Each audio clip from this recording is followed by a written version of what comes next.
Kemudian yang terakhir beliau menyebutkan sebuah hadis yang diriwayatkan dari Imam Bukhari dan Muslim dan Ahmad dan yang lainnya dari sahabat Mu'adz bin Jabal radhiyallahu anhu. Qala kuntu radifan Nabi sallallahu alaihi wasallam ala himar. Mu'adz bin Jabal radhiyallahu taala anhu, ini seorang sahabiyun jalil, seorang sahabat besar, bahkan dikatakan Mu'adz bin Jabal ini termasuk yang paling mengetahui yang halal dan haram, tentang halal dan haram di kalangan para sahabat. Oleh karenanya Mu'adz ini ketika setelah Fathu Makkah ditinggal oleh Rasulullah di Mekah untuk menjadi qadhi sekaligus menjadi guru di sana. Ya, sebagai muallim juga sebagai qadhi, karena beliau ini faqih ya, artinya orang yang sangat memahami tentang nas-nas baik dari Al-Quran maupun hadis-hadis Rasulullah. Sangat alim, bahkan dikatakan tadi saya katakan yaitu beliau ini termasuk orang yang paling mengetahui yang halal dan haram di antara kalangan para sahabat. Kemudian juga setelah Fathu Makkah ditinggalkan di Mekah untuk menjadi qadhi dan muallim sebagai guru di sana untuk mengajarkan Islam. Kemudian juga setelah itu beliau diutus ke Yaman. Ya, beliau diutus ke Yaman juga sama sebagai qadhi dan juga sebagai muallim, sebagai guru di sana sampai kemudian Rasulullah SAW wafat. Baru kemudian beliau kembali ke Madinah. Nah, kemudian di zaman Khalifah Umar bin Khattab beliau dikirim ke Syam. Nah, beliau tinggal di sana juga sebagai qadhi dan juga sebagai muallim sampai kemudian beliau wafat karena wabah taun. Ya, jadi sahabat Mu'adz bin Jabal ini suatu ketika beliau dibonceng oleh Nabi SAW. Ini menunjukkan bagaimana Nabi itu tawadhu. Ya. Sedemikian kedudukan beliau masih membonceng sahabatnya. Ala himarin, bukan di atas keledai. Ya. Ini menunjukkan ketawaduan Rasulullah SAW. Kemudian Rasulullah berkata kepada Mu'adz, faqala li, berkata Rasulullah kepadaku, kata Mu'adz, ya Mu'adz, wahai Mu'adz, atadri ma haqqullahi 'alal ibad? Tahukah kamu apa hak Allah kepada hambanya? Wa ma haqqul ibadi 'ala Allah? Dan apa hak hamba kepada Allah atau atas Allah? Qultu Allahu wa rasuluhu a'lam. Allah dan Rasulnya lebih mengetahui. Pelajaran yang kita ambil dari ini cara metodenya Rasulullah ketika mengajar, yaitu bertanya. Jadi menggugah murid itu dengan cara bertanya, sehingga murid memberikan perhatian khusus kepada pertanyaan.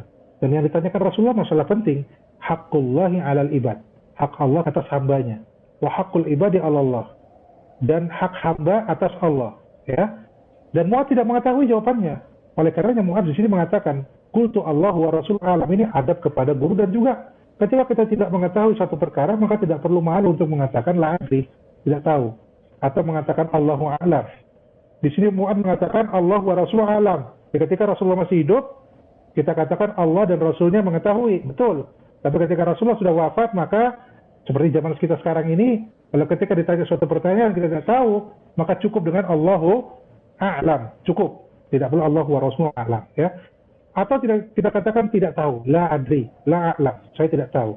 Ini bukan aib, ya. Ini bukan aib sama sekali. Kadang kita karena gengsi, karena malu dan lainnya, ditanya seseorang, ya, kita paksa untuk jawab karena kita nggak punya ilmu tentang hal tersebut.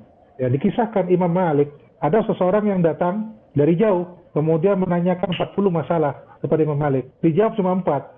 Seorang imam besar, Imam Darul Hijrah, ditanya 40 masalah, dijawab cuma 4. Sisanya apa? La adri.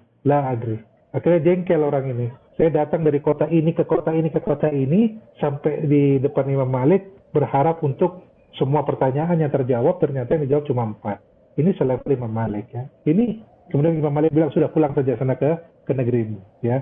Jadi pelajarannya adalah nggak perlu gengsi, kalau nggak tahu bilang nggak tahu gitu, nggak usah maksa cari-cari jawaban. Kenapa? Karena khawatir jawaban itu, ya, ketika kita menjawab dan ternyata jawabannya salah, kemudian itu diikuti oleh orang, maka kita juga ikut berdosa. Karena apa? Karena menyesatkan orang lain ikut tersesat dengan sebab jawaban yang kita berikan, ya. Oleh karena itu, kalau tidak tahu, maka tidak perlu untuk memaksa diri untuk menjawab pertanyaan. Coba katakan la adri atau Allahu a'lam, ya. Kembali ke sini, jadi Mu'adz mengatakan Allahu wa Rasuluhu a'lam. Kemudian Rasulullah memberi jawaban. Qala haqqullahi 'alal ibad ay ya'buduhu wa la yusyriku bihi syai'an. Hak Allah kepada hambanya adalah agar hamba-hamba tersebut menyembah Allah dan tidak mensekutukan Allah dengan sesuatu apapun.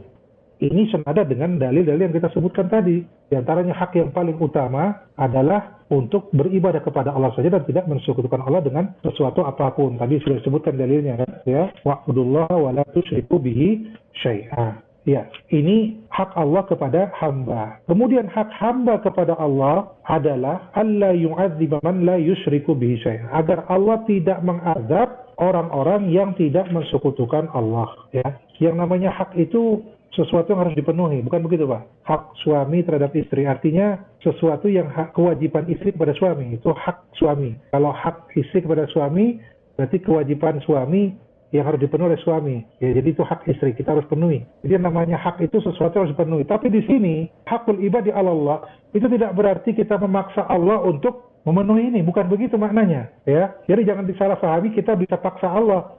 Ya, karena kita beribadah kepada Allah saja, tidak masukkan Allah, maka Allah harus tidak boleh mengazab ya orang-orang yang tidak masukkan. Bukan begitu maksudnya. Di sini maksudnya adalah Allah mewajibkan kepada dirinya sendiri. Dan ini merupakan karunia dari Allah. Ya, jadi di sini maknanya adalah Allah mewajibkan kepada dirinya sendiri untuk tidak mengazab orang-orang yang tidak mensekutukan Allah. Bisa dipahami Pak ya? Jadi tidak ada manusia atau makhluk yang bisa memaksa Khaliknya, penciptanya, tidak ada. Ya, jadi jangan disalahpahami seperti itu. Karena ini ada sebagian dari kalangan Mu'tazilah seperti itu, bahwasanya bisa makhluk itu maksa Allah, bisa. Contohnya hadis ini, bisa makhluk bisa maksa Allah. Contohnya apa? Dalilnya apa? Dalilnya adalah hadis ini. Padahal bukan begitu maksudnya. Ya, maksudnya adalah Allah mewajibkan kepada dirinya sendiri agar tidak mengadab orang-orang yang tidak mensekutukan Allah. Dan ini adalah janji dari Allah. Allah tidak pernah menyalahi janjinya. Allah tidak pernah menyalahi janjinya. Ya, ya itu jawaban dari Rasulullah tentang hak Allah terhadap hambanya dan hak hamba terhadap Allah. Kemudian Mu'adz ibn Jabal berkata, "Afala ubasyirun nas?" Tidakkah saya kabarkan ini kepada manusia, ya, kepada orang lain, kepada para sahabat yang lain? Kata Rasulullah, "La tubasyirhum fayattaqilu." Jangan kamu kabarkan, karena nanti mereka santai-santai, tidak mau beribadah. Enggak apa-apalah buat maksiat. Yang penting tauhid. Kenapa? Kalau kita bertauhid, kurang ibadah enggak apa-apa. Yang penting tauhid, tidak berbuat syirik kepada Allah, masuk surga. Nah, ini yang dikhawatirkan Rasulullah. Sisi rojaknya, istilahnya sisi pengharapannya terlalu besar, ya. Sisi khaufnya berkurang, ya, dengan sebab ini. Oleh karenanya, ini hadis disembunyikan oleh Mu'adz bin Jabal, tidak disampaikan. Karena Rasulullah melarang untuk disampaikan. Tapi di akhir hayat beliau sampaikan, karena beliau tidak ingin menyembunyikan apapun yang telah disampaikan Rasulullah kepada Mu'adz, kepada beliau. Sehingga beliau sampaikan kepada para sahabat. Tapi di akhir hayat. Ya, bukan di awal-awal ketika mendengar hadis langsung disampaikan, bukan. Ya, dari di sini kembali lagi bahwasanya tauhid, ya, ini merupakan perkara yang sangat penting dan sangat mendasar. Semua amal ibadah kita dibangun di atas ini. Ketika kita keliru dalam masalah ini, maka seluruh amalan kita runtuh, tidak ada manfaatnya, bertolak. Para ulama mengatakan syarat diterimanya amal dua. Yang pertama ikhlas kepada Allah, yang kedua mutaba'ah kepada Rasulullah, mengikuti contoh dari Rasulullah. Nah, kitab ini isinya membahas yang pertama, yaitu bagaimana kita bisa mengikhlaskan ibadah kita hanya kepada Allah saja. Dan tauhid ini bukan cuma sekedar pembahasan tidak boleh beribadah, tidak boleh menyembah kepada patung, bukan itu saja. Kalau kita lihat nanti pembahasannya macam-macam, ya. Tidak hanya permasalahan yang bisa menghilangkan tauhid seseorang secara keseluruhan, bahkan permasalahan-permasalahan yang juga mengurangi tauhid seseorang juga dibahas.